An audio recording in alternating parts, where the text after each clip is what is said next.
నమస్తే ఫ్రెండ్స్, ఈ రోజున హైకోర్టు జగన్మోహన్ రెడ్డి గారికి సంబంధించిన సింగయ్య గారి చనిపోయిన దానికి సంబంధించి హైకోర్టు పోలీసులకి ఈ రోజున చివాట్లు పెట్టింది.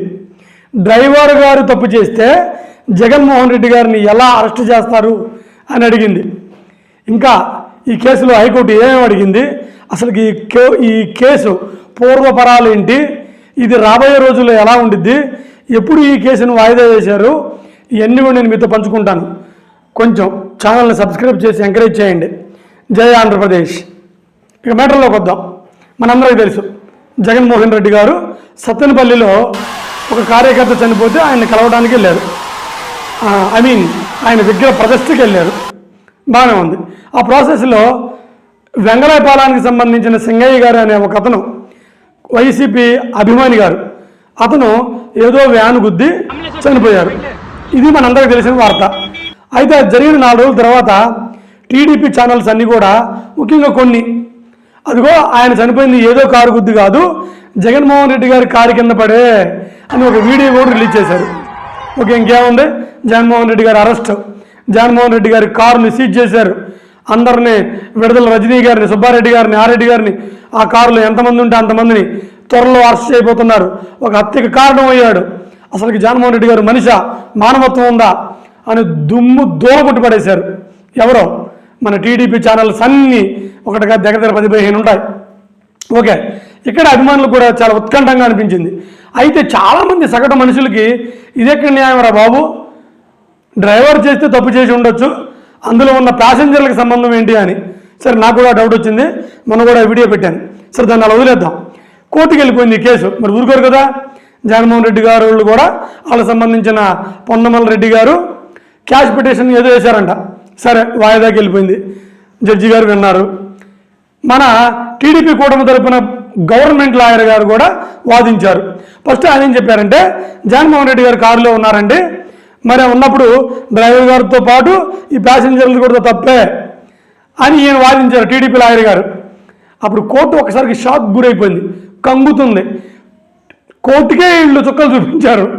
అప్పుడు కోర్టు ఏముందంటే, నాకు అర్థం కాలేదు, సరే ఆ వీడియో ఫేక్ రియల్ పక్కన పెడదాం, అసలుకి డ్రైవర్ గారు తప్పు చేస్తే అందులో ఉన్న ప్యాసింజర్ అయిన జగన్మోహన్ రెడ్డి గారికి సంబంధం ఏంటి అని అడిగారు. అప్పుడు టీడీపీ లాయర్ గారు కంగుతున్నారు. పైగా ఆ టీడీపీ లాయర్ గారు ఏమన్నారంటే, సార్ అది కాదు సార్, మరి అంత మీటింగ్ జరిగినప్పుడు జాగ్రత్త వహించాలి కదా అని అడిగారు. అప్పుడు ఆ లాయర్ గారు, ఆ జడ్జి గారు, కరెక్టేనండి మీరు చెప్పింది, మనం ఎంత ప్లాన్ చేసుకున్నా ప్రమాదాలు చెప్పి రావు కదా, మన కుంభమేళాలో కూడా ప్రమాదాలు జరిగినాయి, అలాగే టీడీపీ కూటమిలో కూడా కొన్ని మీటింగ్లు పెట్టి ఉంటే జరిగి ఉంటాయి. అందుకే కదా దాని ప్రమాదం అనేది, ఒక్క ప్యాసింజర్కి ఎలా సంబంధం ఉండిద్ది అని అడిగారు. ఆహా, అద్భుతంగా అడిగారు. చిన్న కామన్ మ్యాన్కి వచ్చిన డౌట్ జడ్జి గారికి కూడా వచ్చింది. చిన్న వృక్ష తొక్కుని అతనికి వచ్చే డౌట్ కూడా జడ్జి గారికి వచ్చింది. కానీ మన టీడీపీ లాయర్ గారికి రావు, మన టీడీపీ ప్రభుత్వానికి రావు. సరే, దీన్ని ఇక్కడ వేద్దాం మన పాయింట్, దీన్ని ఇలా ఆపుదాం, కొంచెం ముందుకు వెళ్ళిపోదాం. అప్పుడు ఇతను అన్నారంట, అదేంటండి సార్, మరి మేము అయితే ముగ్గురినే ఒక 3 కార్లు వెళ్ళమన్నాం, 100 మందినే వెళ్ళమన్నాం, మరి ఇతను ఇలా పొలవమని వెళ్ళిపోతే ఎలా కుదిరిద్ది అడిగితే దానికి జడ్జి గారు కూడా రాబోయే రోజుల్లో ఏమంటారో చూడండి. ఆయన ఏమన్నారో నాకు తెలియదు, సమాచారం నా దగ్గర లేదు. ప్రస్తుతానికి కేసు వాయిదా పడింది. అసలు నాకు అది టీడీపీ లాయర్ గారు అన్నారు. నాకు వచ్చే చిన్న డౌటు, రేపు జడ్జి గారు కూడా అదే డౌట్ వచ్చింది. కామన్ మ్యాన్ కాబట్టి నాకు వస్తున్న డౌటు ఏంటంటే, అది ముగ్గురు 3 కార్లు వెళ్ళమంటే, 100 మందిని వెళ్ళమంటే, 1000 మందిని వేసుకుని 100 కార్లు 200 కార్లు వేసుకుని ఎలా వెళ్తారు?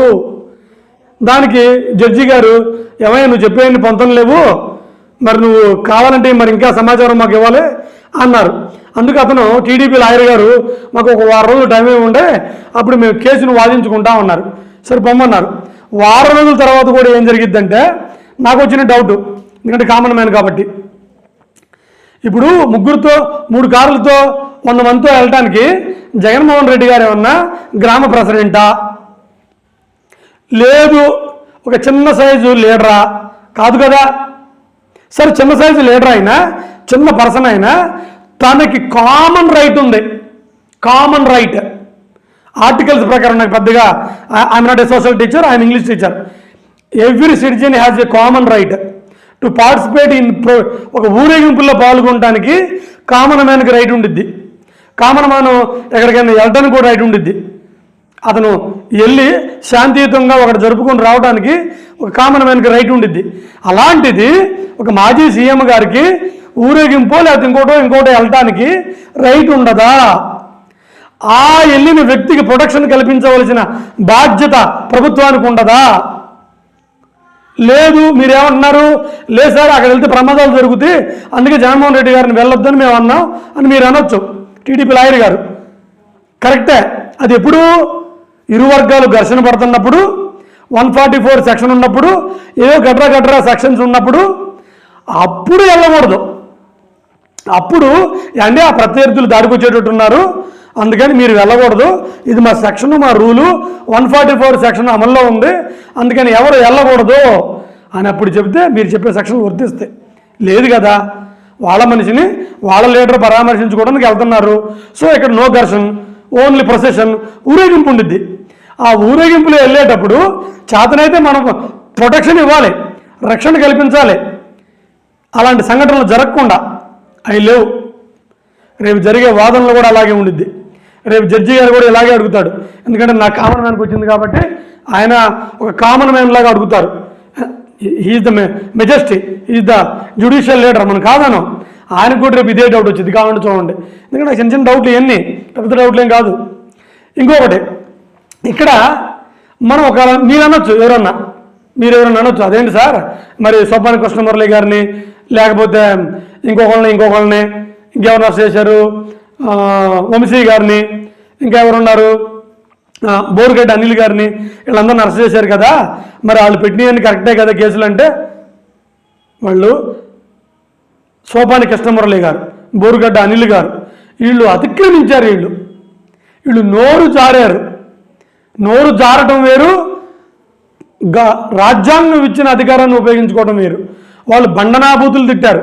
పోసాని కృష్ణమురళి గారు, బోరుగడ్డ అనిల్ గారు, అసలు మన తప్పది.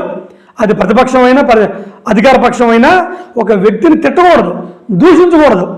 అది ప్రజాస్వామ్య రైట్ కాదు. అది ప్రజాస్వామ్య రైట్ ఏంటి, కాన్స్టిట్యూషనల్ రైట్ ఏంటి, నీకు ఇచ్చిన భావ ప్రకటన స్వేచ్ఛని నువ్వు ఉపయోగించుకో, పక్క వాళ్ళని డ్యామేజ్ చేయకుండా, పక్క వాళ్ళని ఇన్సల్ట్ చేయకుండా, నిందించకుండా. కానీ పోసాని కృష్ణమురళి గారు, బోరుగడ్డ అనిల్ గారు ఆ క్రాసింగ్స్ దాటిపోయారు.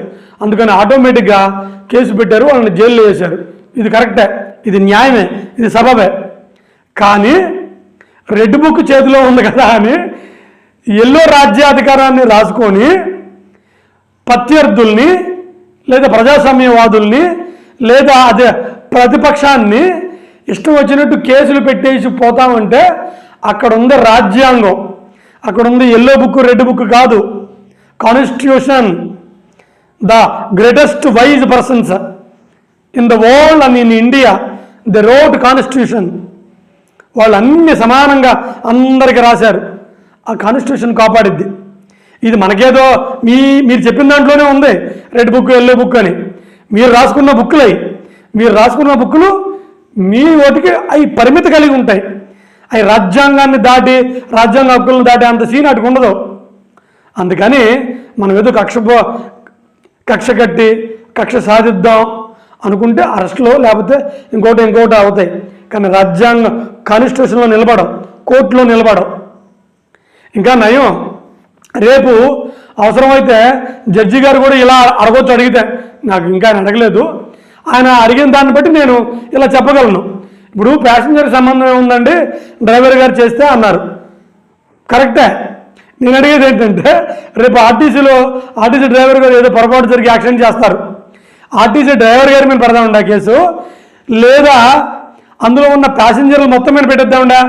ఏమండి మీరు వెళ్ళి ఎక్కడ కూర్చున్నారు, ఆ డ్రైవర్ గారు యాక్సిడెంట్ చేస్తుంటే మీరు చెప్పొద్దా? సో మీరు కూడా పలానా సెక్షన్ ప్రకారం మిమ్మల్ని అరెస్ట్ చేస్తున్నాం అని మనం అంటే ప్యాసింజర్స్ ఒప్పుకుంటారా? ఒప్పుకోరు. అందుకని నేనేం చెబుతున్నానంటే జగన్మోహన్ రెడ్డి గారి విషయంలో ఈ సింగయ్య గారు కేసు విషయం అలా జుజ్బీలాగా వెళ్ళిపోయింది. నేను మళ్ళీ చెబుతున్నాను, ఒక ప్రత్యర్థిని ఎదుర్కోవడం అంటే మనం మంచి పనులు చేయాలి. ప్రత్యర్థికున్న స్థానాన్ని మనం దాటి ప్రజల్లో గొప్ప స్థానాన్ని కల్పించుకోవాలి. అలా కల్పించుకున్నప్పుడు ఆటోమేటిక్గా ప్రత్యర్థి వికైపోతాడు. లేదా మేనిఫెస్టోని అద్భుతంగా సరే మనం అమలు చేస్తామా చేయమా పక్కన పెడితే అద్భుతంగా ఒక 15% పీపుల్ని టెంప్ట్ చేసే విధంగా తయారు చేసుకోవాలి. అప్పుడు మాత్రమే ప్రత్యర్థిని ఓడించి మనం గెలవగలం. అది జగన్మోహన్ రెడ్డి గారికైనా వర్తించిద్ది, చంద్రబాబు నాయుడు గారికైనా వర్తించిద్ది. ప్రత్యర్థిని ఢీకొట్టేటప్పుడు మంచి పనులు చేయటం లేదా మేనిఫెస్టోని బాగా తయారు చేసుకోవటం, ఆ రెండు చేయగలిగితే ప్రత్యర్థి ఆటోమేటిక్గా వీక్ అయిపోతాడు. The opponent automatically is going to be week. అదనమాట. అంటే ఏమీ లేదు, నాకు ఒక వీడియో పెట్టి ఆల్రెడీ డ్రైవర్ గారు చేస్తే అసలుకి జగన్మోహన్ రెడ్డి గారికి సంబంధం ఏంటి అని నాకు అనిపించింది. అప్పుడు వీడియో చేశా. ఇప్పుడు కోర్టు కూడా అదే చెప్పింది. పైగా కోర్టు కూడా ఇంకోటి అడిగిందంట. సరే ఆ వీడియోలో మీరు తీసుకొచ్చారు, ఆ వీడియోకి ఆయన ఎలా పడ్డాడో లేదు, తర్వాత ఎలా తీసారో లేదు, ఎలా హాస్పిటల్ తీసుకుపోయారో లేదు, అవి ఏమీ లేవు. మీరేదో ఒక వీడియో తెచ్చి మాకు పెట్టారు అని గవర్నమెంట్ లాయర్ని కూడా అడిగింది. అడిగితే ఆయన సరేనండి ఒక వారం టైం ఇవ్వమని అడిగిందంట. వాళ్ళు అడిగారంట. సరే ఆ కోర్టు కూడా వాళ్ళకి టైం ఇచ్చింది. ఏమైనప్పటికీ మనం కక్షతో మనం రెడ్ బుక్ రాజ్యాంగంతో కేసులు పెడితే అవి నిలబడవు అనేది నా అభిప్రాయం చెప్పాలనుకున్నాను. జై ఆంధ్రప్రదేశ్.